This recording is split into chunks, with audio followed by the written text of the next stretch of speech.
And we are back. So I know the last time I was on YouTube, I was talking about Oklahoma City and the Minnesota Timberwolves. So that was a while ago, right? And if you watch that video, you know that I was like 100%, 1,000% correct. Like it was crazy. I don't like to toot my own horn or anything, but I was the film that I said what Chris Finch did, they still lost the series in 5 games. The Thunder were just a better team. But everything that I said, right? I said they were gonna get the game plan and they were going to throw it in the trash can, and that's what Chris Finch did. But now we're gonna be talking about a different series, and it's the Pacers versus the Thunder. And game one already passed. We watched that game yesterday, and that was one of the best game ones I've ever watched in my life. Seriously, well, I've seen Jaylen Brown go off in Golden State in Game One. I've seen Jokic turn up in Game One against the Heat. I've seen tons of Game One legendary performances, but that was one of the best Game Ones that I've ever seen in my 21 years of living. The way that the best defense of all time created 18 turnovers in the first half. Yes, 18 turnovers in the first half, and they couldn't create separation, and that's exactly what they've been doing all season. They have the best net rating of all time. They have one of the highest point differentials of all time. They've only lost one game in the playoffs at home this season, and that was a stolen game from the Nuggets in Game One. But it didn't matter. It didn't matter. The Pacers been doing exactly what they've been doing every single game, every single series in this postseason, and just never quit. Don't stop. And I'm gonna break that down and tell you why I think the Pacers and the Oklahoma City Thunder is gonna be a very very interesting matchup. I also want to say if any of you guys are paying attention to the background or anything, because I told you I don't have the best background. I'm in college right now. I'm trying to work to do different things. I'm trying to upgrade it, right? We added a little Halliburton thing in the background, right? And people that know me IRL or know me in real life, right? So they probably thinking, why does he have a Halliburton portrait in the background? He's an Ant fan, a John fan, but bro, I'm telling you, Halliburton is something special. And I know a lot of people say he's not a superstar. He is a superstar. He's had one of the best point guard performances in the playoffs I've ever seen. It's just something with me with like efficient, high IQ, don't make many mistakes, a floor raiser, a ceiling raiser. It's just something with me with them guys. He's one of my favorite players. I don't like the Pacers, right?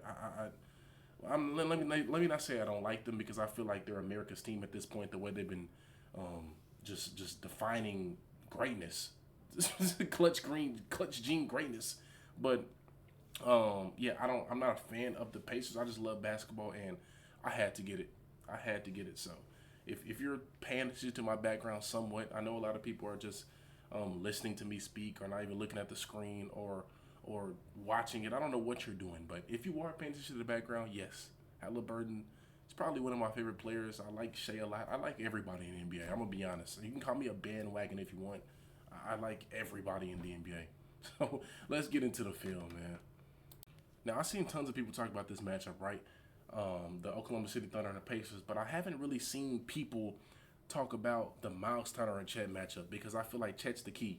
I feel like that all 5 guys or all 7 or all 10 guys on the Pacers can really match what Jalen Williams is giving them. Apparently, unfortunately, Jalen Williams had a stinker in Game One, but they can really match what Jalen Williams is giving them, like a Miles Turner, a Nimhard, a Obi Toppin, a Ben Shepherd, Aaron Neesmith. All them guys can really, Thomas Bryant hit a three off the bench. All them guys can really chip in and match what Jalen Williams is giving you because he's not going to give you probably over 25, 27 on most nights. So all them guys put together are going to match that, right? So Chet's the key because you don't want to have Shea. He's going to give you some every game. You don't want to have Shea just going out there being your only consistent scoring option.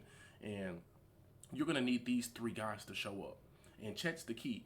But the thing with Miles Turner is that Miles Turner is a guy who's kind of the same prototype, right? They can both stretch the floor, they can both put the ball on the ground, and they're both 7 foot. Chet is 7 foot, but Miles Turner's about 7 foot. But the thing about Miles Turner is that he can move with Chet. He can move with Chet like he's just as fast, he's just as quick. And the thing that he's an advantage is that he's bigger, he's stronger. So Chet can't really get into his body. Now, Rudy Gobert, I feel like last round did a good job with Chet, but he was so bad offensively that when you took him off the floor, Chet got off because them smaller guys can really deal with Chet, and there was no rim protection on the floor, so Shea got whatever they wanted. Then they had to just change up their whole defensive scheme, and that's when Chet really got off. So he was in a complete rhythm, right? But when you go small with the Pacers, you have Obi Toppin, right? You lose rim protection, but Chet's water's shut off because they can really stay with Chet. Like Chet can't really do anything because he's not a guy. I don't like to use the word bag, but he doesn't have a, you know what I'm saying, an off the dribble shot creation. Like he can't really do that.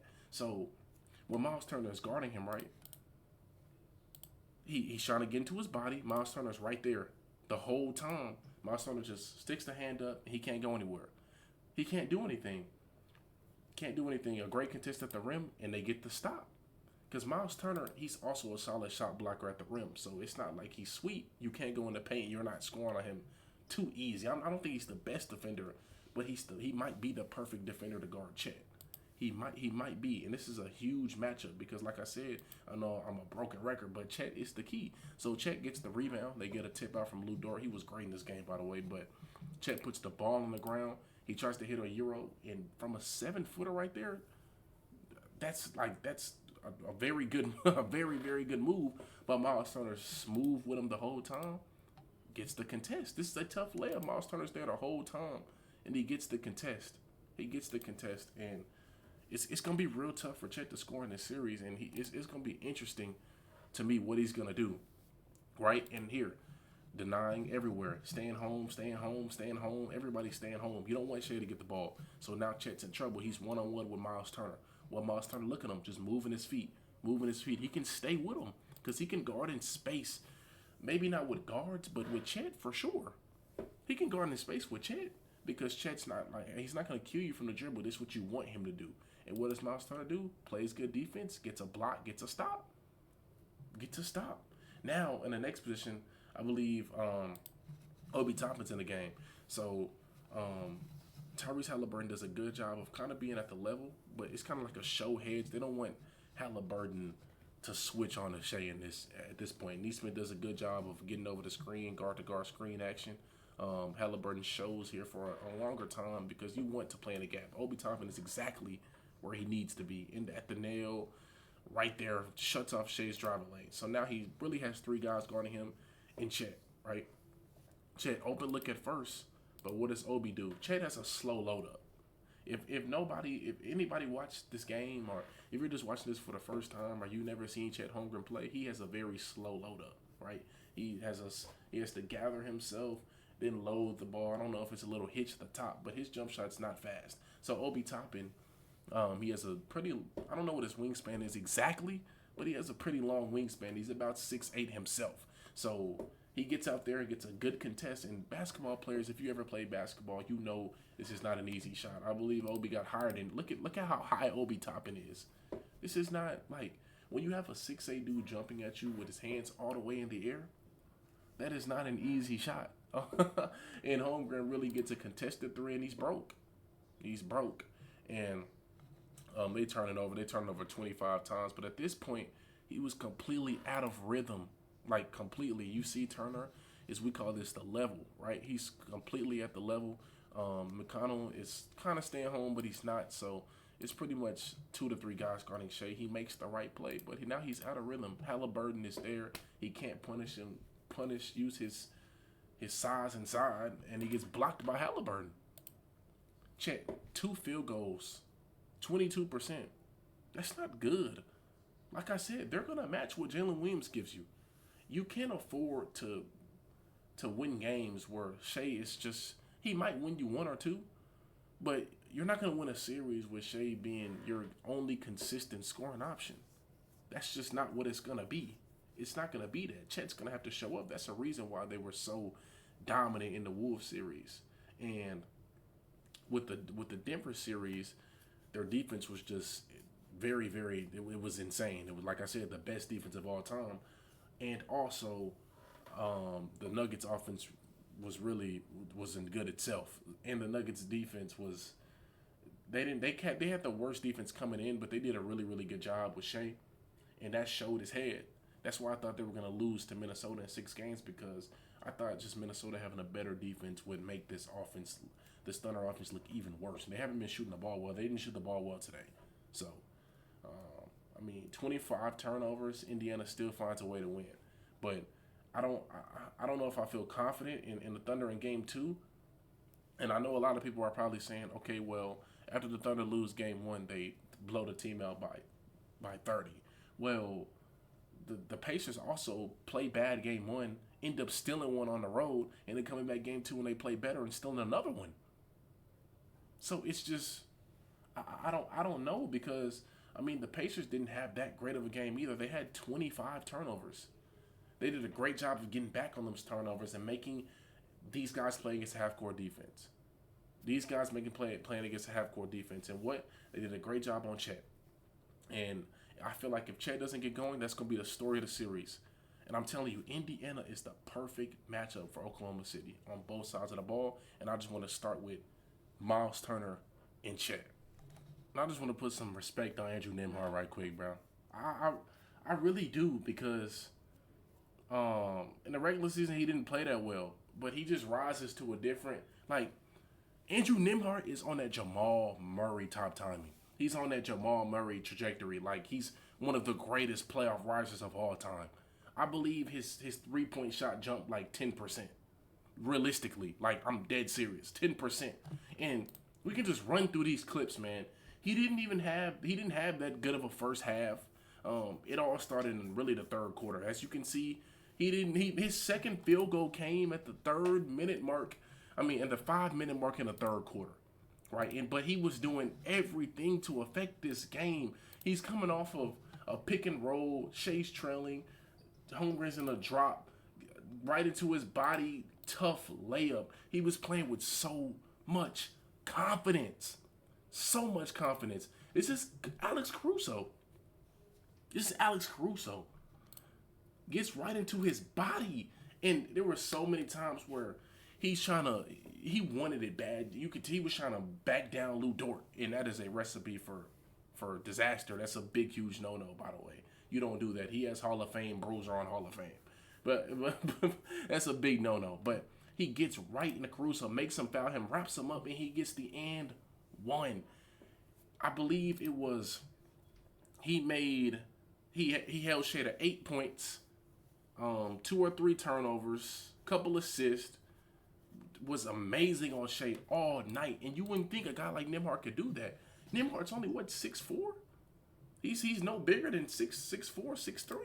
So just him hounding Shea all night, right? And this is just he's feeling at this point, right? He was impacting the whole second half with his playmaking, with just him putting their defense in rotation, him making big shots, him defending on the other end, right? Now he's just feeling it. He's so confident. Right? He played against Shea, he said, since he was 9 years old. So if anybody got confident against Shea, I do. I've been playing him since we was little. This ain't nothing to me. This ain't nothing. So now he's hitting 2K moves. He's hitting 2K hezzies, right?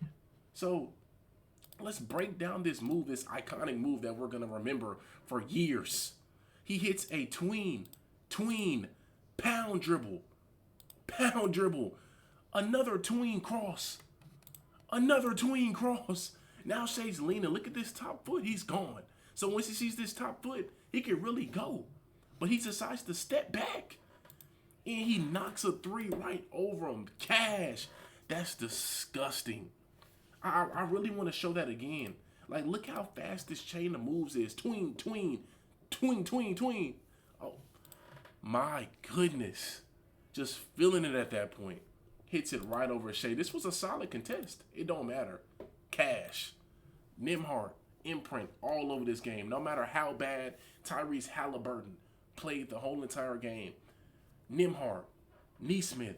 Obi Toppin was huge in the fourth quarter. Had a horrible game in the first half. Miles Turner hitting between the legs, sidestep, backboard 3-pointers, right? Thomas Bryant coming in.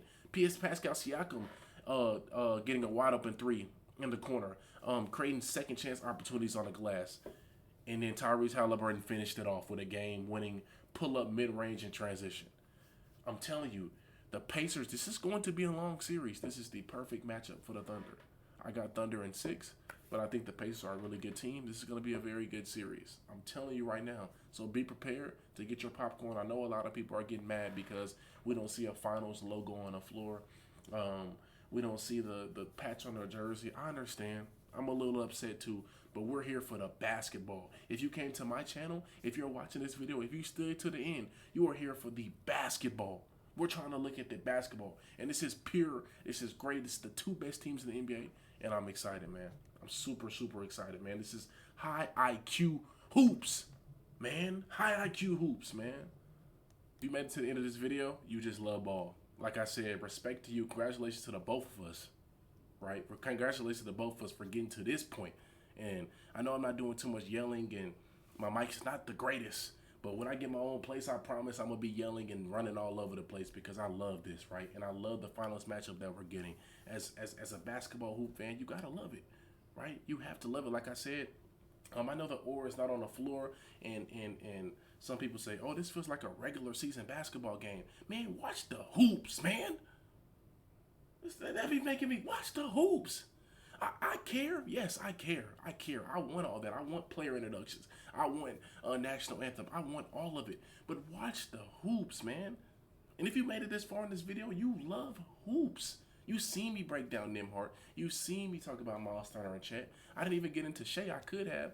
Matter of fact, respect to Shea. Respect to Caruso as well. So respect to Lou Dort. They were the only consistent scorers, right? The only consistent scorers for the Thunder's offense. J-Dub and Chet, like I mentioned, need to show up. They need to show up, but we're in for a treat, man. We're in for a treat. This is, if you love basketball, it's just 2 teams that are completely different, and it's just, you're in a boxing ring, and you got 2 different boxers punching it out in 2 different styles. It's going to be a long one, and we're in for a treat. So, we're in for a complete treat, man. And this game 1 was one of the best finals game 1s I've ever seen in all of my 21 years of living. And congratulations for making it to this point in the video. We're going to be here a lot more. We're going to try to get on YouTube a lot more. I kind of like this more than TikTok because I can really break down the game, right? In TikTok, I make 1-minute videos. I go live. If you haven't been there, we're a lot more on there for sure. But and subscribe if you want. Follow and like my TikTok if you want to. I'm not doing this for publicity or anything like that. I just want to really get the real basketball. Like, let's talk about ball. Like, let's. I don't want to go into all the media things and everything about who's the superstar, the face of the league, and that. A lot of things on television that we don't need to hear about. Let's break down the game, and that's what I'm here for. And I want to continue to do this for the rest of my life. And I'm very passionate, and I love doing this, no matter if it was for $1,000 or if it was for 2 cents. So. If you want to follow, subscribe, that's on you. But this is the end of the video. We'll be here more in the future. We're going to be at the NBA draft soon. So if I can vlog that, I will. But appreciate you for making it here. And peace. We'll see you guys next time.